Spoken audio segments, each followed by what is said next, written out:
How does unemployment work on the confidence, the feeling about the health of the economy of people who still have jobs?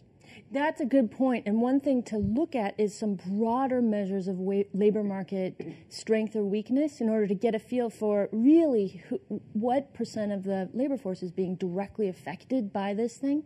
When you look at broader measures of, say, underemployment, that includes not just the unemployed, but also people who want jobs but have given up looking for work because they're discouraged, includes people who are working part-time but want full-time jobs but just can't get the hours.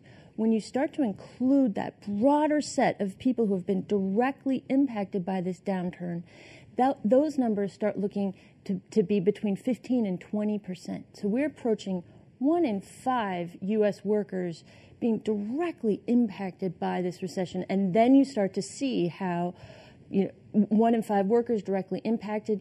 Even those who are keeping their jobs are seeing their wages suppressed by the high unemployment and the weak labor market. So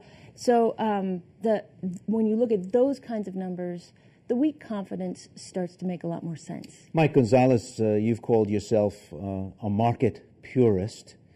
When you pick up your morning paper and see people talking about creating jobs, who creates a job?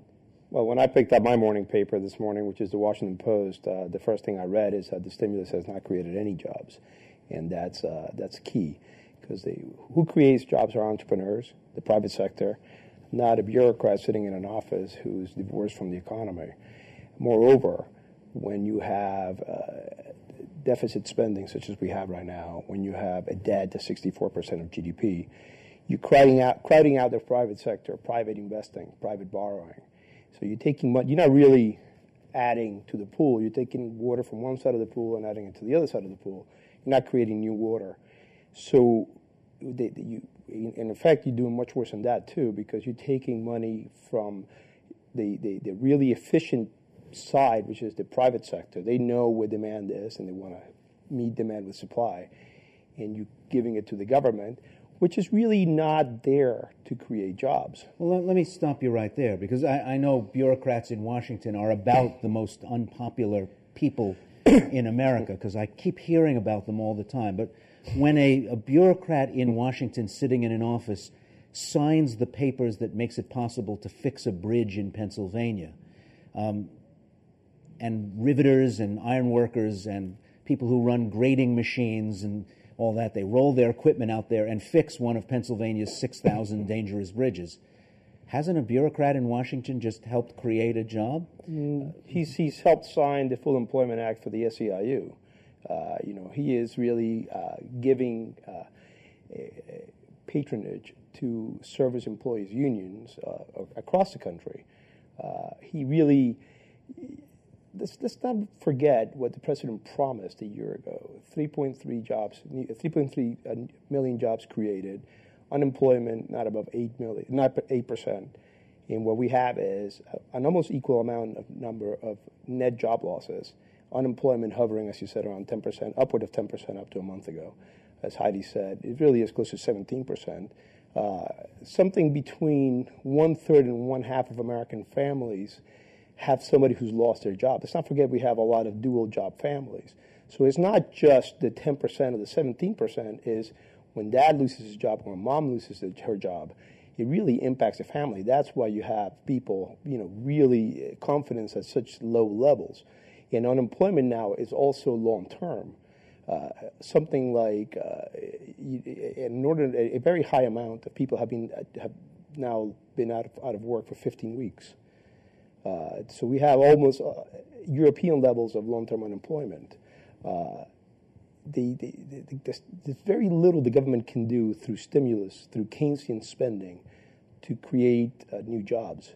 They can do a lot of harm through Keynesian spending, but they cannot really create new jobs. David Madland? Well, what you heard here, I think we're sitting next to Herbert Hoover, who is the president who steered us into the Great Depression and refused to take the kinds of actions we needed to get out of it. It took the stimulative actions of President Franklin Roosevelt to get us out of the Great Depression, and that's what we've seen with President Obama trying to get us out of the Great Recession that we're currently in. Now, to talk about sort of can government spending create jobs, well, the stimulus, which has had its 1-year anniversary just yesterday, all of the independent economists say it's roughly 1.8 to 2.5 million jobs that this created. Private economists, the nonpartisan Congressional Budget Office, that's supported by both Republicans and Democrats. So it certainly has created jobs. The teachers who are still working, the firemen and police officers who are still on the streets, you talked about the iron workers who are starting to rebuild the bridges. So we certainly have far more jobs because of that stimulative spending. Well, let me jump in there, because I think you said something pretty important just in passing. Firemen, policemen, and teachers who are still working. A lot of the stimulus money went to funding jobs that were going to be lost. So people didn't lose their jobs and then go back to work. A lot of people just kept on working, so it doesn't look like a net increase in jobs. Well, that's definitely a key piece, and that's partly why, counting the jobs is sort of a difficult thing, what was going to be lost. But there was clear evidence there that the states or local governments were going to cut their budgets and those people were going to lose their jobs. That said, it is harder it's less of a clear victory when you say, oh, here's someone who would have lost their job, as opposed to here are the direct new jobs we can see. That said, there are those direct new jobs, and the future spending of the stimulus, because about half of it still hasn't been spent, is much more likely to create those kinds of jobs, because it's especially the infrastructure spending that is coming, because those projects take a little bit longer to come down the road. But the health infrastructure, the energy infrastructure, then the traditional kinds of infrastructure we think of, roads, bridges, tunnels. And what's key about that is it not only creates jobs today, but it helps set up the economy for future growth. Because part of the problem with our current economy is that we hadn't been making the needed investments to generate for future growth. So, Mike, you made it clear that you don't like deficit spending on union workers, but I don't know if you could sit your third grader down and say, Maria, we don't want deficit spending, so you're only going to go to school 5 months this year. But it'll be better for you, because we don't want to be Keynesians. We don't want to spend money we don't have. Isn't deficit spending what you do when large numbers of people lose their jobs? Well, I'm glad that the Center for American Progress has the White House talking points, or maybe it's the White House that has the Center for American Progress talking points. I don't know which is which anymore. But this concept of jobs saved is not anything we've had before. This is created by the Obama White House, and it's impossible to really say which jobs were saved because of the stimulus spending. But let's not even discuss that. This is not what we were promised. We were not promised jobs saved. We were promised jobs created, and they just haven't happened. I don't know which economist John Podesta talks to. Just read the Washington Post. The front page, they say it's created no jobs. It's had no impact.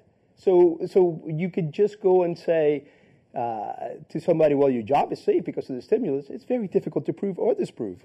But state budgets, which have a lot of say over education spending state by state, were tanking because people were paying less in property taxes, less in sales taxes, less in personal income taxes in most of the states. State budgets were cratering.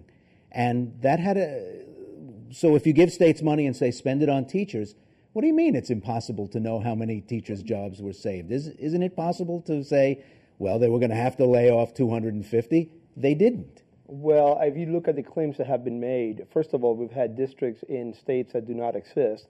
Then we've had a company that has hired or that has retained a single person has said, oh, no, we've saved the job. The claims can be outlandish and can go on and on. That's why it's very difficult. It is very difficult to say which jobs have been saved. You can have a lot of truth creation in the process. Does he have a point? It's hard to count a job saved? It is very difficult to count a job saved, but from the beginning, the Obama administration said they are going to create or preserve between 3 and 4 million jobs. They always knew this is what it was going to look like, and we really are quite on track from what they said was going to be created or preserved. The way to think about this is there's always going to be economists on all sides, but the consensus is coalescing around we've saved or preserved around 2 million jobs.